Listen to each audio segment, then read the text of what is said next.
Hello, hello, welcome. I just had a fantastic conversation with Deborah Morgan, and that's what you are about to listen to. We first dive straight into her journey with food and nutrition, where she's come from, where she's at, and I think you're going to get a lot of value listening to her journey and seeing where she's at. And I think you'll be able to relate, and hopefully, it'll be inspiration for your journey. A real gem that came out of this interview is exploring GAPS, or what's known as the Gut and Psychology Syndrome. This is a book and a protocol written by Natasha Campbell McBride, of which Deborah Morgan has received a huge amount of benefit, not only for herself, but she begins to tell the story of how her son was diagnosed with an autoimmune disease and their journey together, taking him down that path to heal his gut and get him right on track. So you're going to be inspired by this one. I know you're going to learn a lot. I certainly did. And whether it's for yourself or for a child, if you have autoimmune disease, or maybe it's just something like, autism, ADD, ADHD, schizophrenia, there's a huge amount of benefits that are available. And we even talk about incorporating aspects of this type of diet into your life regardless, right? There's a saying, you don't know what you don't know until you try it. So have a listen. I hope you're inspired, and let us know if you got any comments, questions. Just post those down below, and happy to connect with you. So thanks again. Enjoy.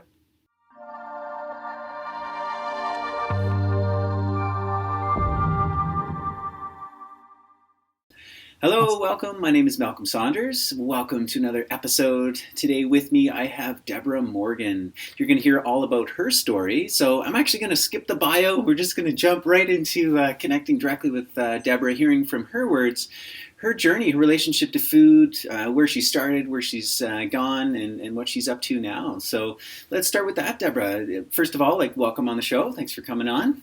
Thank you. Thanks for having me. Yeah, and we'll give everyone your details of where they can find you and how to work with you. And just, super stoked to hear about your journey. And let's start there. This show is all about recreating your relationship to food and knowing that it's a journey. And, where you're at today is not where you were 5 years ago, 10 years ago. So whatever point in time you want to kind of start with, let's dive in.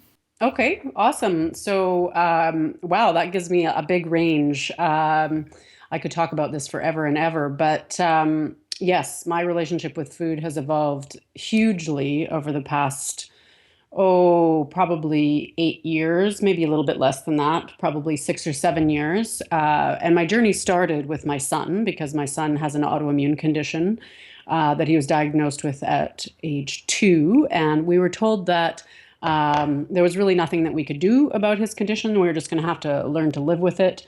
And I didn't like that answer. So I kind of got on this whole journey to figure out solutions that I could find to help my child's body. And diet has turned out to be the most powerful thing for him. And we've actually been able to about 95% reverse his autoimmune condition just through changing his diet and using some gut healing protocols and a few supplements here and there. The fabulous thing about that is, I'm changing his health, but it has also majorly impacted my relationship with food and my health as a result.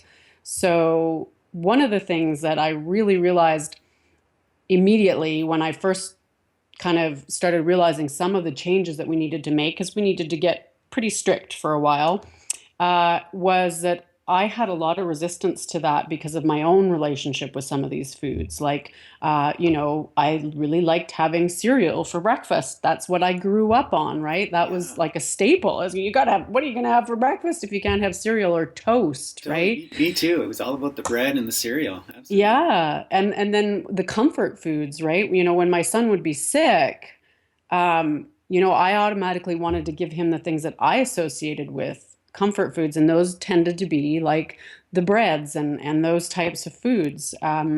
So I really had to completely change that way of thinking, and even socially, the associations that we have socially with certain types of foods, right? And that social gatherings are all about eating, it tends to be, right? Yeah. And while that's great, it's wonderful to break bread together and to share that. I think we can get a little too focused on that part and forget about the real reason we're coming together is to enjoy each other's company, Right. right? So being able to go to parties and take our own food and enjoy that food with the people and really enjoy the company. And Yeah. so overcoming some of those hurdles were big for us. So um, for myself, I used to have a major sweet tooth on top of the really loving the breads, and I still do. I love my chocolate, Yeah. but I've upgraded my chocolate, Yeah. There you go. Perfect. so I eat the good stuff now, and that's what I love. And if I happen to be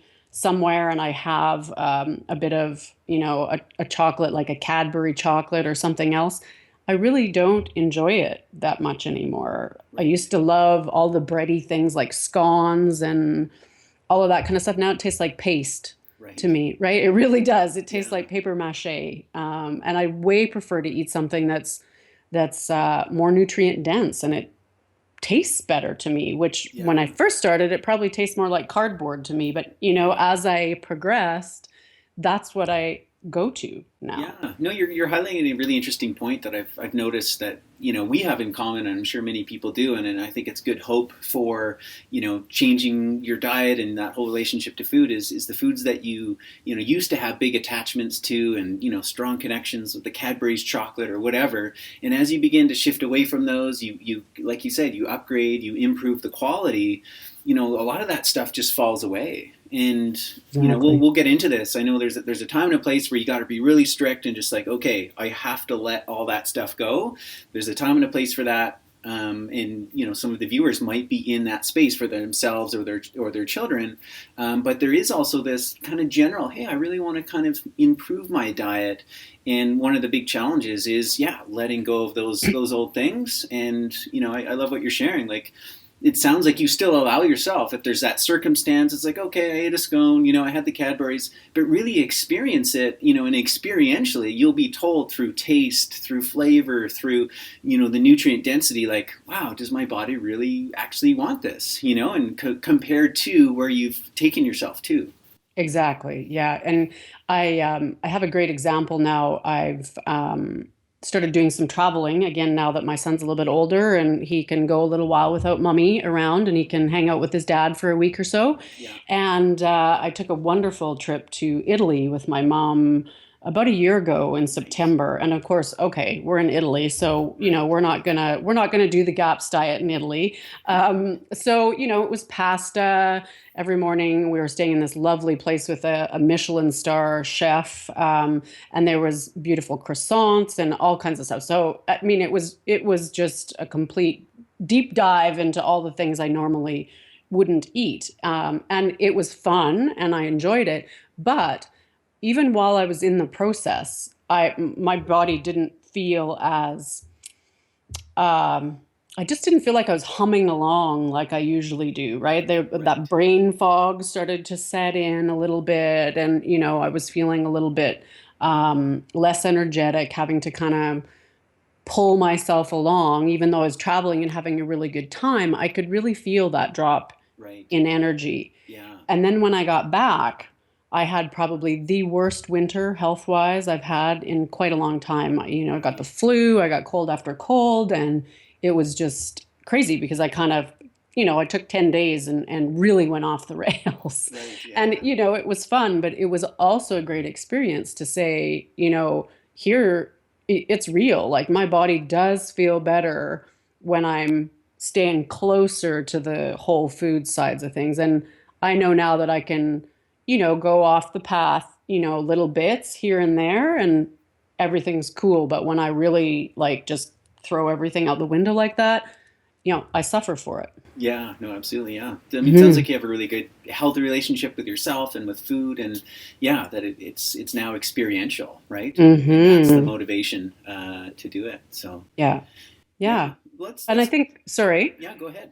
I think that a lot of people, you don't know what you don't know, right? So Right. you're going through your life and you just think that this is however you feel, that that's just the norm, Right. right? And I think a lot of people are in that, and they talk to other people and that's how other people feel. So it's just like, well, Yeah.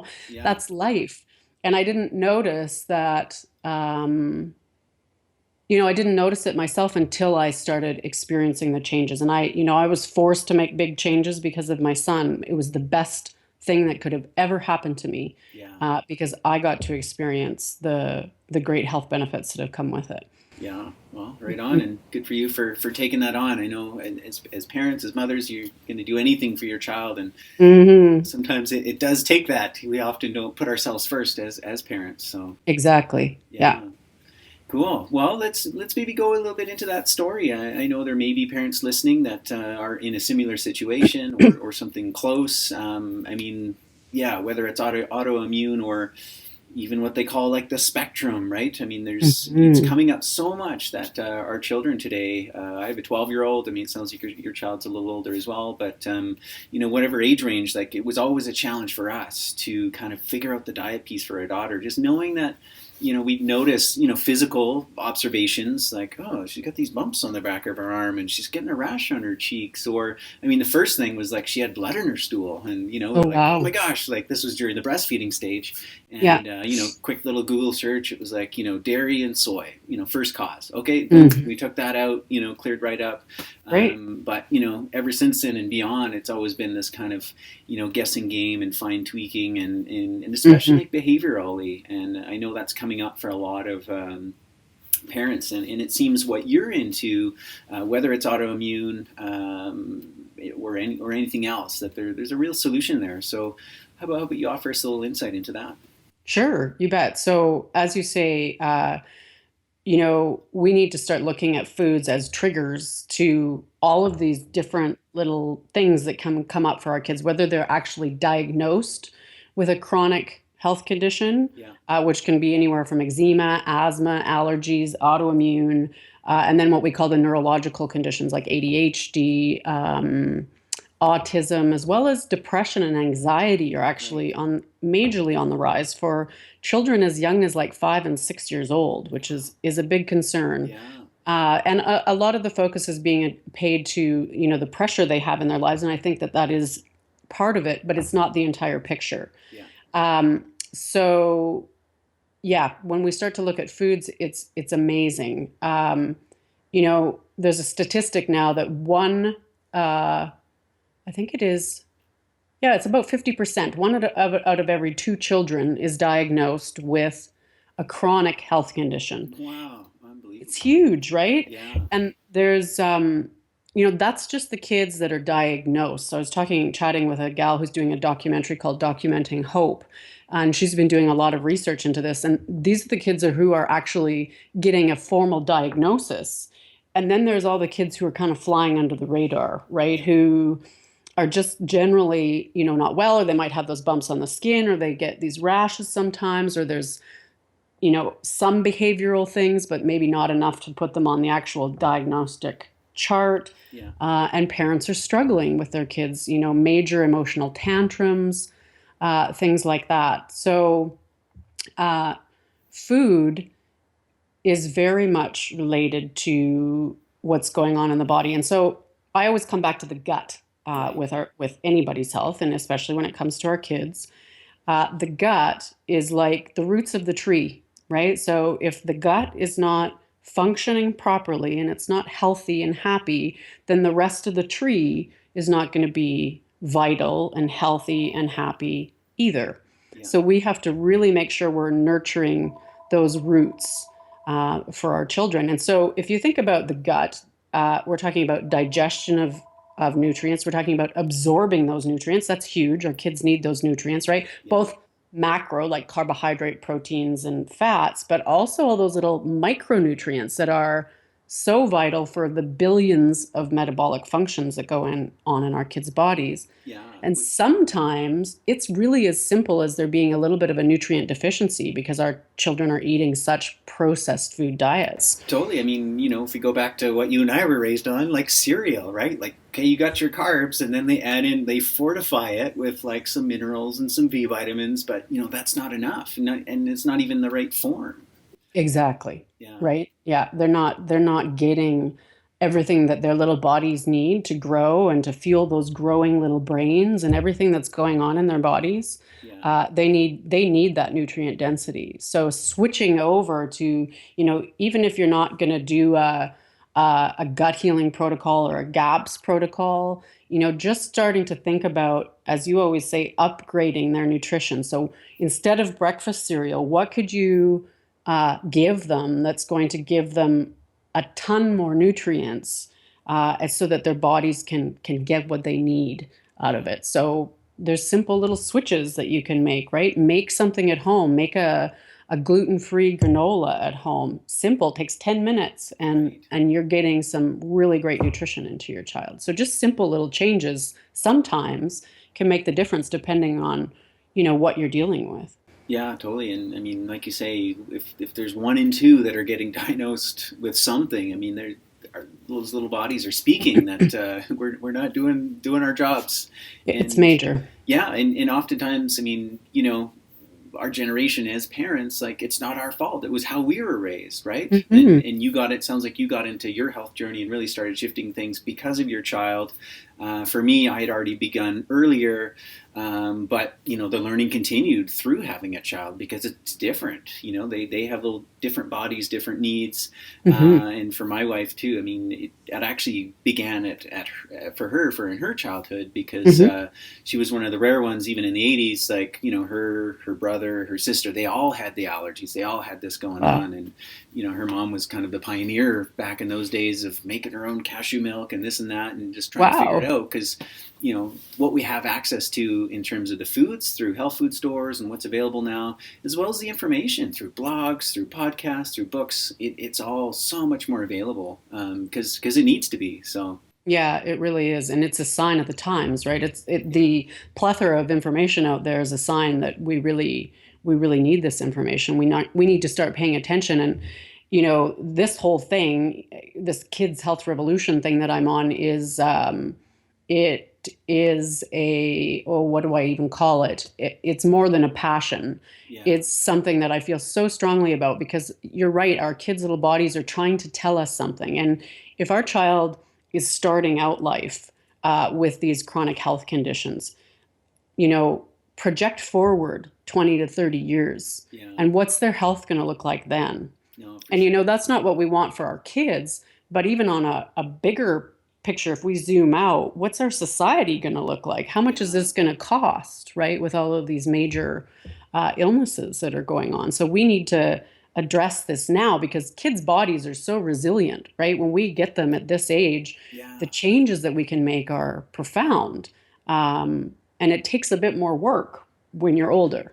Yeah, no, for sure. No, it's good. Hmm. Well, thanks for doing the work you're doing, and Thank maybe to you. dive a little bit deeper. I've heard you mention this word gaps, and Hmm. I'm familiar with it, but there may be some listeners who the reason they're listening is to kind of go more deeper into it. I know Yeah. that's one of your specialties, and really something that helped you and your son. So let's chat a little bit more about gaps and what that is and what it means. Yeah, you bet. So GAPS actually stands for the Gut and Psychology Syndrome diet. So it's a dietary protocol that looks at healing and sealing, as Dr. Natasha Campbell McBride says, the gut.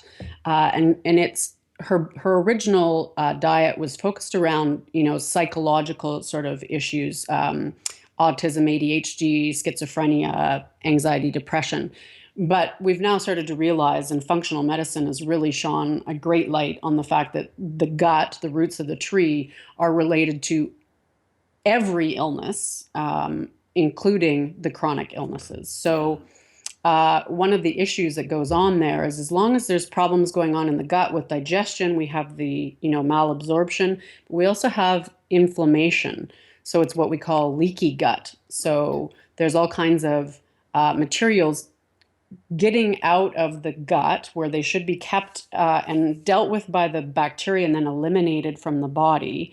Instead of that happening, they're getting through these little spaces in the intestines and they get out into the bloodstream. And 70% of the immune system is around the gut, around the intestines. So as soon as something that shouldn't be there leaks through, the immune system goes, wait, what? We don't like this. This is not right. Yeah, And it mounts an attack and it brings in this inflammation. So I always talk to parents about inflammation being enemy number one. Right. And the major ways that we can turn off a huge tap of that inflammation is dealing with the gut and helping the gut to heal and seal. The other way is dealing with environmental issues. Right. But to stick to the gut side of things, what we want to do is focus on foods that are going to be healing to the gut, and for a time, just as you say, for a time, removing foods that are difficult to digest and irritating to the gut.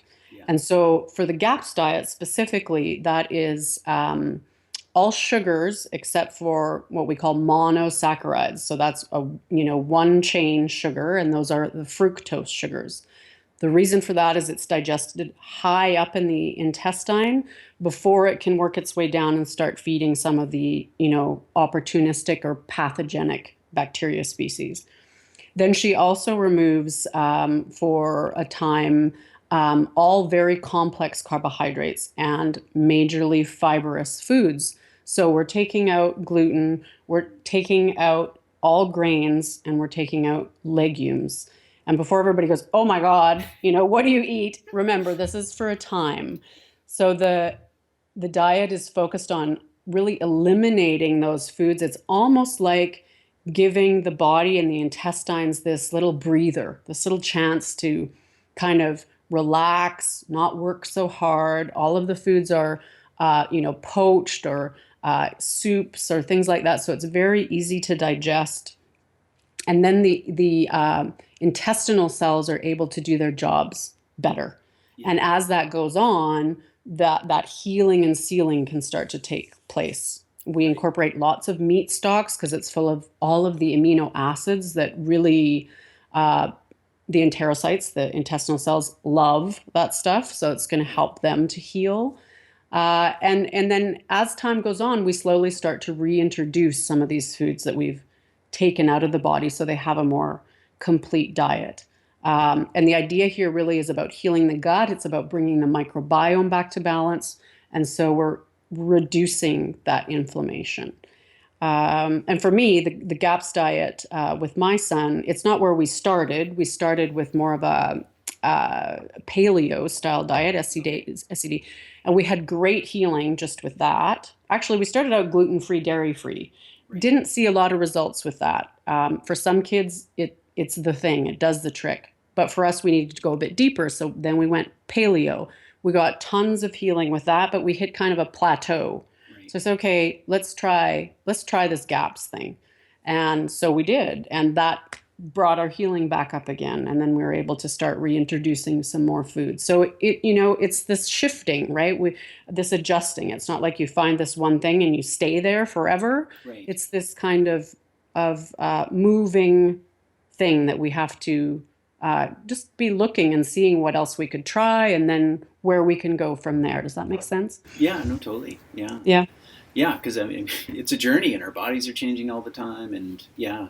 Absolutely. Does that answer your question about the GAPS diet? Is there anything I missed? Yeah, no, it sounds good. And so, from my understanding, and I'm sure there's more that you could probably add, that because of certain foods, I mean, we talk about gluten and dairy, and there's a whole conversation we could have around, like, is it really them? Are they really that evil? Or, is it kind of how they show up in our world, how we grow and raise them, the types, the varieties. I've heard so much about, the hybridizing of wheat and the chemicals that we use to, grow it. The fact that we're not sprouting or fermenting it to make it digestible truly for our bodies over time. This is now, it basically is, as we're consuming these foods en masse and all these different forms, becomes more difficult for our body to digest, and that as well as the dairy, are some of these things that can cause the irritations in the intestines, which can lead to those kind of holes forming. And when proteins are getting through, then you get that reaction, right? The immune system starts attacking it, and that's what begins to cause these symptoms of, the rashes, the allergies, even the mental and emotional challenges and disturbances that can happen as a result of the whole body being off. Right. So, yeah. Yeah, it's a huge topic, and there's a couple of different areas. First of all, you're absolutely spot on. The way that we produce these foods has changed so much. Gluten now has way more of the sticky gluten proteins in it than it ever did before, Right, especially if we go back to the ancestral diet.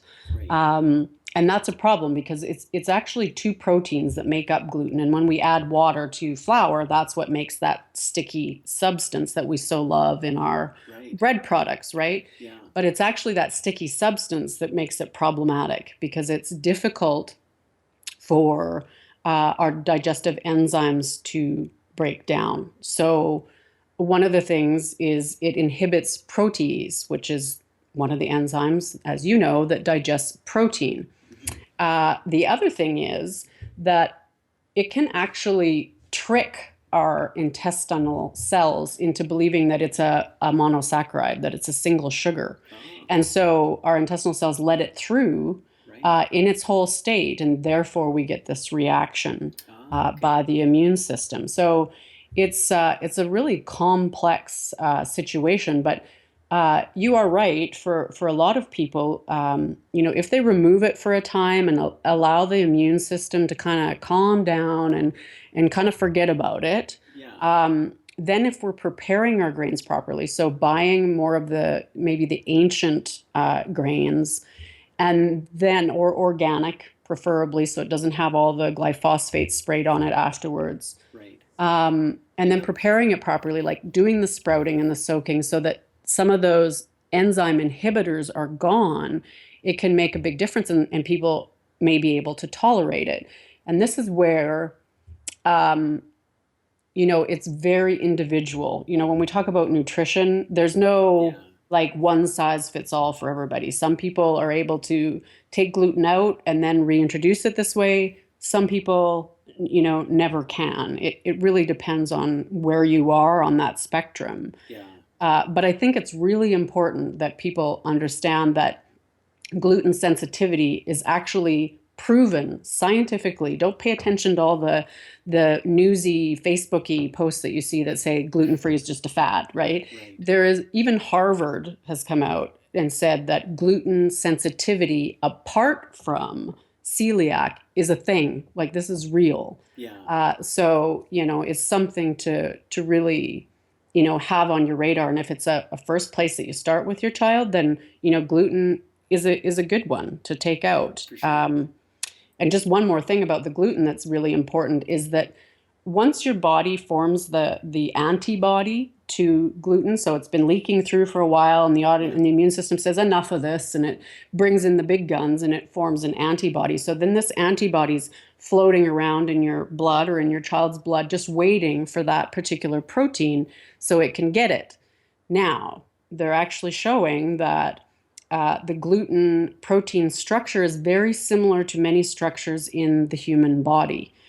So it can Right. then decide, well, look over there in the skin or Mm. in the brain. I believe it's called transglutamase or something like that, Yeah. where it actually goes in and attacks the brain or the skin tissue or whatever it is, because it has a very similar structure to that of the gluten, and it's what we call molecular mimicry. Yeah. So it's being recognized as one of the main causes or possibly one of the main triggers of autoimmune disease. Yeah. So, it's big.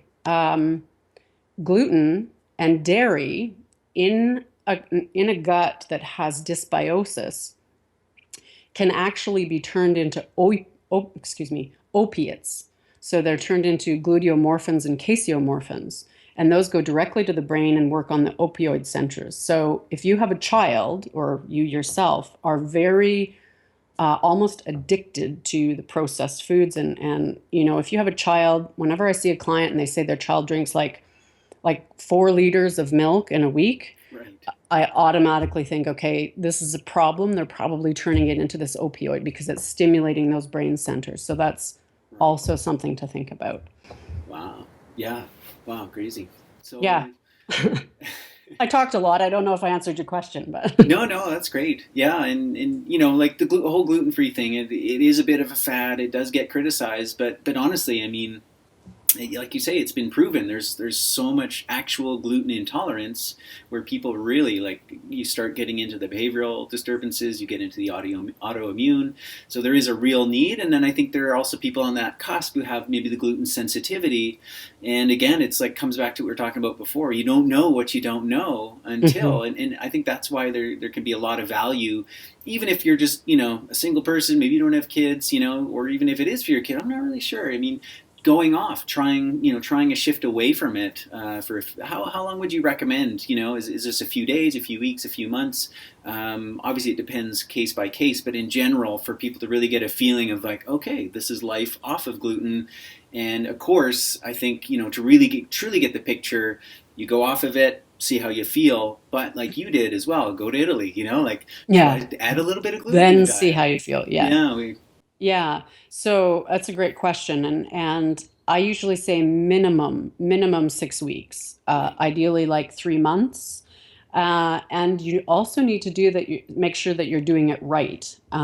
So when we first started going gluten free, I didn't take it all that seriously, I guess, in that I didn't worry about cross contamination. So if we went out to a restaurant and he had French fries, Right. I didn't think about the fact that it was fried in the same fryer as the breaded food. And Oh, these things make a difference because if yeah. you have an antibody that is tuned in to that gluten molecule, it will react to just that trace Right. amount. Yeah. Oats, we were talking about this the other day, making sure that you're getting oats that are certified gluten free so there's no cross contamination. Yeah. And then also, not simply going out and replacing all of the processed foods that you were eating with gluten in it with the gluten free garbage that has now become a $40 billion a year industry Yeah, it's huge. because it is not any healthier. In fact, probably worse. It's made Yeah. with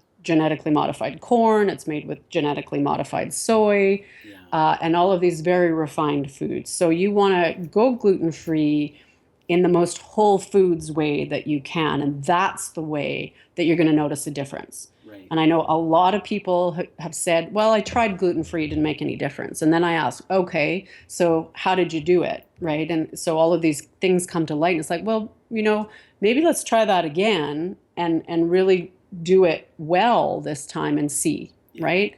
It's only 6 weeks out of your life. And there's all of these great other options you can be having that your world opens up to when you're not so focused on those particular foods. Yeah, yeah, and like you were highlighting with the GAPS diet, everything that you bring in, like the meat stocks. I mean, it's super nutritious. So Mm. you're removing some stuff, but you're really focusing on adding in that nutrient density and that quality to your Hmm. life. Yeah, and you'll notice for yourself if you do it for yourself that your taste buds kind of wake up and you Right. can taste real food again, Yeah. right? Because they're not being so brainwashed by this hyper palatable food. Yeah. And that is so true with kids, and especially kids that may be, picky eaters. Right. Um, a lot of that is because, the food industry makes these foods so that our kids want them, right? And Right. almost exclusively want them. And that happens. And if we can, take those out and substitute these better quality options, it really doesn't take long for your child to develop a taste for that. Yeah. With my son, even now, if I make a dessert when we're having company over that are on like the standard sort of American diet, I make it a bit sweeter than I would for us normally, so that it's palatable for Yeah. them. Or if I make chocolate and he's having friends over, I make it sweeter, and he will actually tell me, "Mommy, it's too sweet," Right. right? Because his taste buds have been allowed to evolve and change and actually taste real food. He'll eat straight up cacao paste with Right. no sugar in it because Yeah. he can taste the chocolate in it, whereas most people wouldn't. They would just be like, "Oh, that Yeah. is so bitter," right? Yeah. So it is possible to change your palate over time. You just have to give it the opportunity. No, totally, and all the better to start young, right, with your children to diversify their palate as well. I mean, Mm. it comes back to how I was raised, and it sounds like you're maybe cereal, like similar. It was cereals, it was breads, it was like lots of carbohydrates. There were some meat dishes, there was some cheese, etc. But very limited selection, and yeah, absolutely. Like I was hell bent on sugar, right? Like Yeah. that was my go-to. That was like my desired taste. Sour wasn't so into. I mean, unless it was like a sour candy or a soda Right. pop, that kind of thing. And yeah, so this is a really great opportunity for anyone as a parent or a parent to be, as you have children, like starting off as early as you can to really broaden their palate and diversify the amount of foods your child's exposed to. Mhm.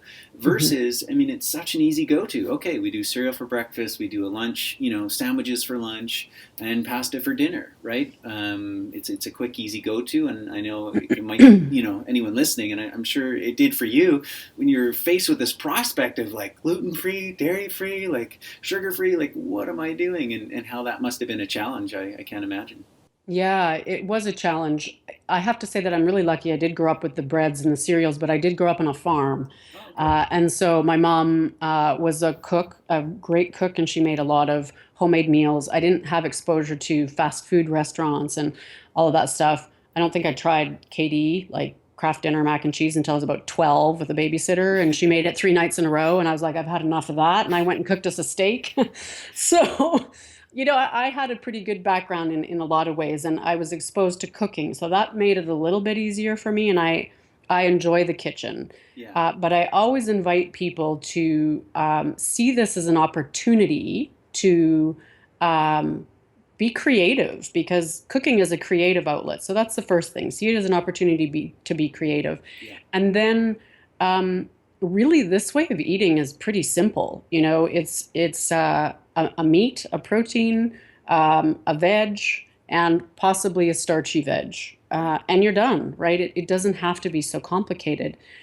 Breakfast is one that most people have a hard time getting their head around, right? What are we going to do for breakfast? And so, you know, the first thing I often say is kind of try and get outside of the North American or the westernized version of breakfast, and Right. try and just think about breakfast as another meal. Because if that's your family culture, if that's how you bring your children up, Yeah. that's what they'll accept, Right. right? Yeah. Um, so, just think about things like a good, healthy, gluten-free sausage. In Calgary, we're so lucky because we have the Sunworks sausages that are so fabulous, and a little bit of fruit. Or you can make coconut yogurt, um, Eggs. eggs, a really simple one, Yeah. right? Of Yeah. course. And I make a little egg sort of muffin, and I put little pepperoni slices in it, and a little bit of tomato, and it's like a pizza. My son loves them. You can have them for breakfast, lunch, dinner, whatever. Right. Yeah. Yeah. Easy snacks to take with you. Smoothies are another really easy one to get lots of nutrients into your kids, and kids like smoothies. Yeah, I love Uh, your idea of like shifting breakfast to be actually being a meal, like, because literally I was raised and this was my favorite meal of the day is like I would literally eat breakfast cereals for breakfast, lunch, dinner, and all snacks in day. between because I Me loved too. it. Yeah. And then I remember like big like culture shift, like I went to India and I was Indian, I was into Indian culture and the food and the music and the yoga and all this stuff. And I went there and it was like the first thing I had like for breakfast was the same that I'd had for lunch and dinner. I was like, well, what's going on here? Like breakfast should be different. It should be more special and sweet and all this stuff. And there they Yeah. were serving like curry, rice, all the same stuff. And Yeah. that's actually what it is like around most of the world. Yeah. Breakfast isn't this different, separate kind of a thing. So Yeah, yeah, that's been about the food industry, right? right, That's been about the big push for people to eat more grains, rather than it actually being about nutrition to begin with, or practicality for that matter. right. Because it's pretty easy to serve your leftover dinner for breakfast, right? It's just as easy probably as throwing the cereal box on the table, Right. and more economical, right? Because those cereals aren't cheap. No. So yeah. And one thing that I love for breakfast is a really nice butternut squash soup, especially in the winter. It's a really nice, soothing breakfast. Or cauliflower mash. Yeah. Love that. I've actually taken to eating salads for breakfast. I don't Oh quite have my son doing that yet. Yeah, yeah. But yeah, there's all kinds of things that you can do. You just have to start to think outside the box a little bit. Totally, yeah. One thing that I've introduced, especially in the winter, and I don't do it every day, but it's just another option in kind of my choices for the morning, is this idea of a savory elixir. I mean, so everyone, not Mm. everyone, but most of us enjoy like a nice warm beverage in the morning, especially if it's winter outside. And it's this idea of taking the concept of that warm beverage with my kind of like morning herbs, tea, etc., that type of drink, but then bringing it more into a savory context Mm. where the base is actually bone broth. And Perfect. yeah, and you build up. I mean, it could just be viewed as a soup, but I like to kind of elevate it, and Yeah. it's more of like a savory elixir, and you can take it much different directions than just a soup, obviously. But that can Hmm. be like super great nourishment to fuel yourself in the morning. Yeah, absolutely. Another one of my favorites that reminds me is a lamb meat stock. So if I do a roast leg of lamb or something, I roast Yeah, it with a whole bunch of onions with it, cover it with quite a bit of water so we get quite a bit of stock. Make sure there's some bones in there, yeah. and that is an amazing breakfast. Having just sipping on some of that and eating the onions out of it, it's a Right. great breakfast. Yeah, so that's an invitation for our viewers to give that one a go. Meat stock, Hmm. bone broth, that kind of thing in the morning, and yeah, to see how good you feel. I mean, sometimes I wake up in the morning and I'm like, I'm actually not hungry, but so often we find ourselves in these habits, these routines. Okay, kids got to get this, I got to go to work, this, that, and it's like food's kind of a part of the routine, but it may not be what your body wants. So Exactly. a broth or a stock is an excellent way to get the nutrients in, keep things light, depending on how late you ate the night before, your body might still be in that digestive mode, and it Right. doesn't need more food to shut Exactly. down. So, Yeah. awesome. Yeah, And I think the best thing to avoid that sort of panic in the morning is to be prepared. And so I right. often say, on the weekend, think about your mornings and prepare. I make meat patties for my son that are like little sausage patties with lamb or pork or chicken or beef or whatever it is. And I make some different ones with some different spices. And I make trays of them so that I have Yeah, a whole bunch on hand. I cook up a whole bunch of sausage. It takes me an hour to yeah, get that done on the weekend, and I can do it while I'm in the kitchen making dinner. And then I have breakfast looked after. All I have to do is cut up a bit of fruit, yeah, right? Or blend a smoothie or whatever, and we're done. yeah, And it's off my plate, and I don't have to worry about it. Preparation is absolutely key with this. yeah. Awesome. Hmm. Yeah, well, this is great. I mean, this is why I wanted to have you on. I know you've lived the fear of like, oh my gosh. I mean, I think probably maybe I don't know. You'll be able to give me the right term. Shock. What was it like to kind of just know that your son had this issue and facing it, right? Like, I mean, Hmm. there's Well, yeah, shock is definitely the word, especially in our case. I wasn't expecting it because he's pretty yeah. healthy. He just had this little white spot. He has what's called vitiligo, Hmm. where his immune system is attacking his skin, or his pigment in his skin. So, when the doctor was very, I'm so sorry to tell you, it looks like he has vitiligo. I was like, first of all, what the heck is that? Right. And, second and all, you're freaking me out here. And so Yeah. she went on to explain to me what it was. And at first I was like, okay, well, it's just cosmetic, we'll have to get over this. But then as she kept talking, she's like, where there's one autoimmune condition, there can very probably be another, or another may develop. So we need to continually test him for diabetes, lupus, arthritis, blah, blah, blah, blah, blah, blah, all these other things, because once the immune system becomes overly aggressive, it can turn on any tissue of the body. And that got my attention. It Right. was like, okay, this is serious. Yeah. And she said, there's really nothing that can be done about it. Said some people have some okay results with corticosteroid creams. And I was knowledgeable enough at that time of some of this holistic stuff to know, yeah, that's not really the road I want to take, Right. because of, the side effects that it has, especially for a 2-year-old. Yeah. So I literally went home and got out my computer and started searching for natural solutions. And I came up with all kinds of stuff. As anybody who's ever done any research into, finding some of these natural solutions knows, there is a whackload of information out there, Yeah. and a lot of it is not very good. Right. Um, We almost got on a plane and went to Cuba, and we may have found some interesting results there, but as it happened, we didn't have to do that. Right. Um, I did consult with a functional medicine doctor, and that's sort of that when we got really directly put on this diet path. And he suggested this specific carbohydrate diet, which is very similar to the GAPS diet, removing a lot of these foods, bringing in the healing foods. Um, and I was like everybody else. My kid, he ate fairly well, but he had a pretty good dependency on a lot of these processed foods, more than I would have liked. Yeah. And I freaked out. I cried. I was just like, what? How am I supposed to do this? Yeah. And how are we going to live? Like, how do we be social? How does my poor little baby go to birthday parties and all of these things, these questions? Yeah.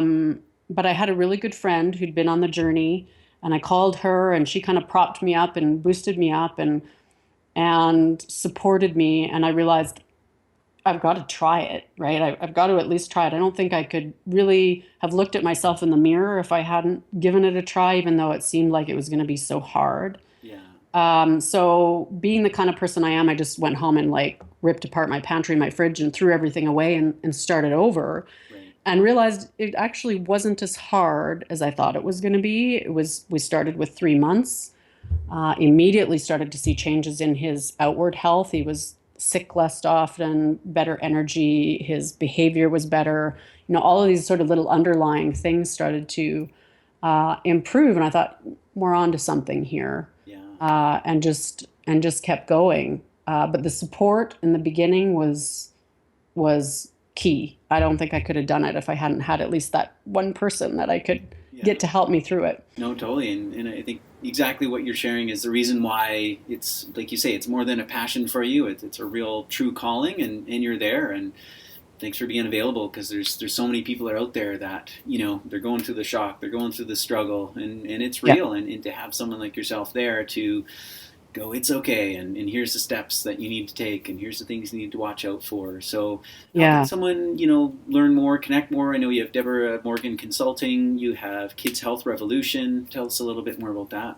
Yep. So I have a website. You can get to it with deborahmorganconsulting.com or kidshealthrevolution.com. Both paths take you to the same place pretty much. There's a community on there, which is the biggest thing I think I would say, Yeah. is to get on there at the top. At the moment, it says free resources. So just click on that free resources.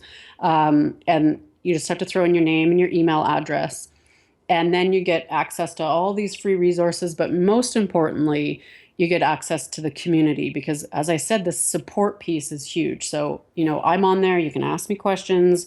You can ask questions of the community. Just connect with other parents who get this, right? Who are on this same path, and who aren't looking at you like you're a space alien when you're talking about some of the changes that you want to make for Right. your child, right? It's really important that we have that. So the Yeah. community is huge.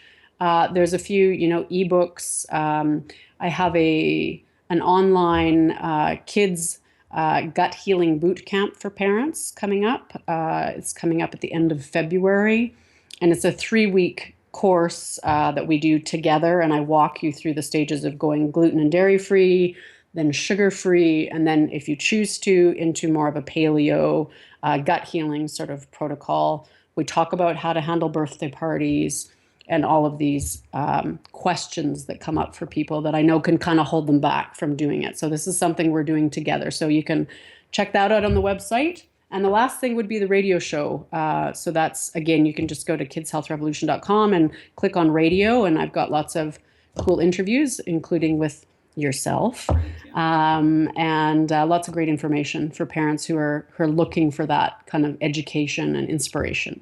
Yeah, awesome. Well, thanks for being on. Thanks for being who you are, and sharing what Thank you you. know, and supporting other parents, other individuals that are facing these real challenges and these struggles. That it's the world we live in. It's the circumstance we have, and it is what it is. But there are solutions, and thanks for being a part of that. So Thank you. yeah, right on. So Appreciate it. DeborahMorgan Consulting.com or KidsHealthRevolution.com. You can find more to connect deeper. And your radio show is awesome. Lots of experts and yourself always continually giving. I love that beginning of the episode that you have. It's more of this kind of casual conversation. It's really uplifting and it's super supportive. And then it's like a nice deep dive into some real practical information. I know you and we talked a lot about fermentation, recipes, and I love your idea of the community that you have that you're forming online, and that being such an invaluable resource. So Thank stay, you. stay connected, and if you got any comments, just post them below or questions, and absolutely look forward to having you on again. Thank you so much. Thank you.